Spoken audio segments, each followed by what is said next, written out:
Hello hello hi నమస్తే అందరికీ welcome to Sahasra edutech channel. Please share, like, subscribe my channel. భారత రాజ్యాంగ ప్రవేశిక గురించి తెలుసుకుందాం. సోషల్ ఆన్లైన్ క్లాస్లో భాగంగా మన భారత రాజ్యాంగ ప్రవేశిక అనేటువంటిది రాజ్యాంగం ప్రవేశికతో ప్రారంభమవుతుంది. భారత రాజ్యాంగానికి ఉపోద్ఘాతం, పరిచయం, ముందు మాట వంటిది. భారత రాజ్యాంగం తాత్వికతను తెలుపుతున్నది ప్రవేశిక లేదా పీఠిక. ప్రవేశిక రాజ్యాంగానికి గుండె వంటిది. ఇది జాతీయ లక్ష్యాలను వివరిస్తుంది. ది కాన్స్టిట్యూషన్ ఆఫ్ ఇండియాలో భారత రాజ్యాంగ ప్రవేశికలో ఇలా ఉంటుంది. భారతదేశ ప్రజలమైన మేము సర్వసత్తాక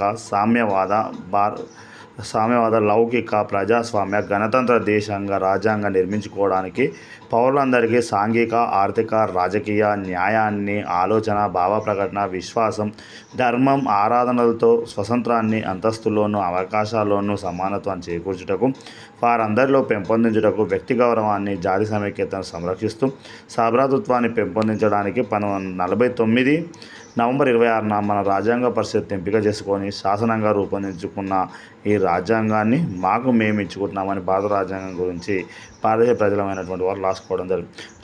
రాజ్యాంగ ప్రవేశికలో ముఖ్యమైన పదాలు వారి వివరణ చూసినట్లయితే, భారతదేశ ప్రజలమైన మేము. భారతదేశ ప్రజలు అనగా పెద్దలు, పిల్లలు అని అర్థం. ఇది గణతంత్ర ప్రజాస్వామిక స్వభావాన్ని తెలియజేస్తుంది. 2011 నాటికి భారతదేశంలో జనాభా 121 కోట్లు. ఇంచుమించు 1652 భాషలు, వీటిలో రాజ్యాంగం గురించిన భాషలు 22.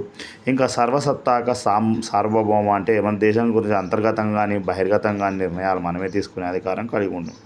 మనని ఇతర దేశాలు ఆదేశించటం వీలు లేదు. ఇతర దేశాలతో మన దేశానికి ఉపయోగపడే విధంగా వాణిజ్యం, విద్యా ఒప్పందాలు చేసుకోవడం. అదేవిధంగా సామ్యవాదం అంటే సంపదను అందరూ సమానంగా అనుభవించడం, ఎలాంటి వివక్షత లేకుండా అందరూ అన్ని సౌకర్యాలను సమానంగా పొందడం. ప్రవేశికలో సామ్యవాద లౌకిక పదాలు 42వ రాజ్యాంగ సవరణ 1976 సెక్షన్ 2 ద్వారా చేర్చబడ్డాయి. ఇవి జనవరి 3, 1977 నుంచి అమల్లోకి వచ్చాయి. జనవరి 3, 1977 నుంచి అమల్లోకి రావడం అనేటువంటిది అయితే జరిగింది.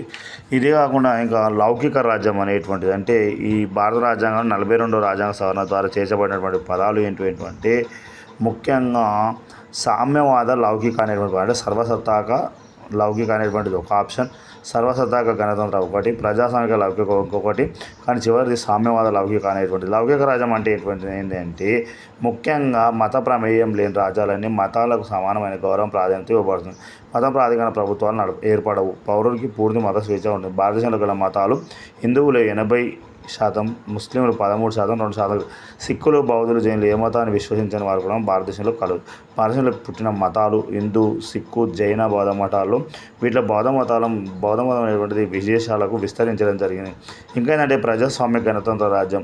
ప్రజాస్వామ్య రాజ్యాన్ని అబ్రహాం లింకన్ ఈ విధంగా నిర్వచించాడు. ప్రజల చేత ప్రజల కొరకు నడిచే ప్రభుత్వమే ప్రజాస్వామ్య ప్రభుత్వం. ఎన్నుకున్న ప్రజాప్రతినిధులు ప్రజలను పరిపాలిస్తారు. దీని ద్వారా ప్రాథమిక ప్రజాస్వామ్యం అంటారు. రాజులు, రాణులు లేకుండా పరిపాలన సాగుతుంది గణతంత్ర రాజ్యం. ప్రజాప్రతినిధుల సభ సాధారణ మెజారిటీ ద్వారా ఎన్నుకోబడడం జరుగుతుంది. ప్రజల చేత ఏర్పడిన ప్రభుత్వాలను ప్రజాస్వామ్యము అని అంటారు. మనం ఎన్నుకున్న నాయకులు చట్టాలు చేస్తారు. 18 సంవత్సరాలు నిన్న ప్రతి ఒక్కరు ఓటాకు ఇవ్వబడుతుంది. చట్టాలు పార్లమెంట్లో జరుగుతాయి. పార్లమెంట్, లోక్సభ, రాజ్యసభ ఉన్నాయి. లోక్సభలో 545 మంది సభ్యులు ఉన్నారు. వీరిలో 543 మందిని ఎన్నుకోగా మిగిలిన 2 రాష్ట్రపతి నామినేట్ చేశారు. రాజ్యసభలో 245 మంది సభ్యులు ఉన్నారు. వీరిలో 30 మంది ఎన్నికల ద్వారా 12 మంది వీరిని రాష్ట్రపతి నామినేట్ చేశారు. పార్లమెంట్లో సభ్యుల సంఖ్య మొత్తం కలిపి 790. తెలంగాణ రాష్ట్ర శాసనసభ, శాసనమండలి సభ్యులు ఈ విధంగా ఉన్నాయి. శాసనసభ మొత్తం సభ్యులు 119, వీరిని ఎమ్మెల్యేలు అంటారు. మొత్తం సభ్యులు శాసనమండలిలో 40 మంది, వీరిని ఎమ్మెల్సీలు అంటారు. ఇంకా ఇదే కాకుండా సమన్యాయం అనేటువంటిది అందించడం. సమన్యాయం అనేటువంటిది అంటే ప్రజలందరికీ సమాన న్యాయం అందించడం. అదే కాకుండా రాజకీయంగా కానీ అందరికీ ఒకే గౌరవం, ఒకే వేతనం, ఒకే అవకాశం అనేటువంటిది. అందరికీ నివాసం, విద్య, వైద్య, ఉపాధి అవకాశం కల్పించడానికి మొత్తం సమన్యాయం అంటారు. సమానత్వం ఏంటి అంటే మతం కానీ, భాష కానీ, కులం కానీ ఎలాంటి ప్రమేయం లేకుండా ప్రతి ఒక్కరికి సమాన అవకాశాలు అనేవి కల్పించడం. స్వేచ్ఛ అనేటువంటి తమ స్వేచ్ఛను వెలిబుచ్చడం. విశ్వాసం, ధర్మం ఆధారంతో కూడినటువంటి స్వేచ్ఛను కల్పిస్తుంది. రాజ్యాంగంలో కొన్ని స్వేచ్ఛలు: మాట్లాడే స్వేచ్ఛ, రాసే స్వేచ్ఛ, సంచరించే స్వేచ్ఛ, నివాసం ఉండే స్వేచ్ఛ, సంఘాలు, రాజకీయ పార్టీ ఏర్పాటు చేసుకునే స్వేచ్ఛ అనేటువంటి ఉంటుంది. ఇంకా ఇదే కాకుండా వ్యక్తి గౌరవం అనేటువంటిది ఉంటుంది. వ్యక్తి గౌరవం అనేటువంటి అందరికీ సమాన గౌరవం రాజ్యాంగం కల్పిస్తుంది. దేశ సమైక్యత, మతాలు, భాషలు, సంస్కృతి ఏదేమైనా అందరూ కలిసిమెలిసి జీవించడం.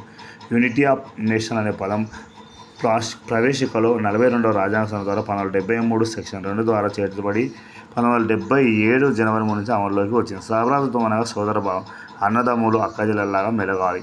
రాజ్యాంగ ఇతర భాగాలు చూసినట్లయితే ఆదేశిక సూత్రాలు ప్రాథమిక హక్కులు